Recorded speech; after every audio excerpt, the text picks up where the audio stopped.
ശമ്പളം ലഭിക്കാത്തതിൽ അധ്യാപിക ജീവനൊടുക്കിയ സംഭവം കേസെടുത്ത മനുഷ്യാവകാശ കമ്മീഷൻ.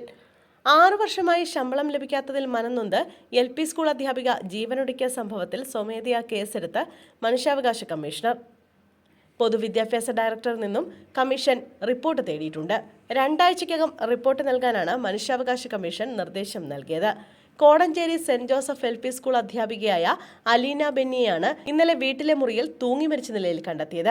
6 വർഷമായി ചെയ്യുന്ന ജോലിയിൽ നിന്നും ശമ്പളം ലഭിക്കാത്തതിലുള്ള മനോവിഷമമാണ് അലീനയുടെ ആത്മഹത്യയിലേക്ക് നയിച്ചതെന്ന് കുടുംബം ആരോപിച്ചിരുന്നു. കൊടിയ ചൂഷണങ്ങൾ നേരിട്ടെന്നും കുടുംബം പറഞ്ഞു. താമരശ്ശേരി രൂപത കോർപ്പറേറ്റ് മാനേജ്മെന്റിന് കീഴിലുള്ള കട്ടിപ്പാറ ഹോളി ഫാമിലി LP സ്കൂളിലാണ് 5 വർഷം അലീന ജോലി ചെയ്തത്. കഴിഞ്ഞ 1 വർഷമായി കോടഞ്ചേരി സെന്റ് ജോസഫ് LP സ്കൂളിലായിരുന്നു ജോലി ചെയ്തത്. വീട്ടിൽ നിന്നും 25 കിലോമീറ്റർ അകലെയാണ് ഈ സ്കൂൾ. ആദ്യത്തെ സ്കൂളിൽ നിന്നും മാറുന്ന സമയത്ത് ശമ്പളം വേണ്ട എന്ന് മാനേജ്മെന്റ് എഴുതി വാങ്ങിയെന്നും സ്കൂളിലെ അധ്യാപകർ തങ്ങളുടെ വേതനത്തിൽ നിന്നും പിടിച്ചെടുത്ത പണമാണ് അലീനയ്ക്ക് നൽകിയതെന്നുമുള്ള റിപ്പോർട്ടുകളും വരുന്നുണ്ട്. കട്ടിപ്പാറ സ്കൂളിലെ ലീവ് വേക്കൻസിയിലാണ് അലീന ജോലിക്ക് കയറിയത്.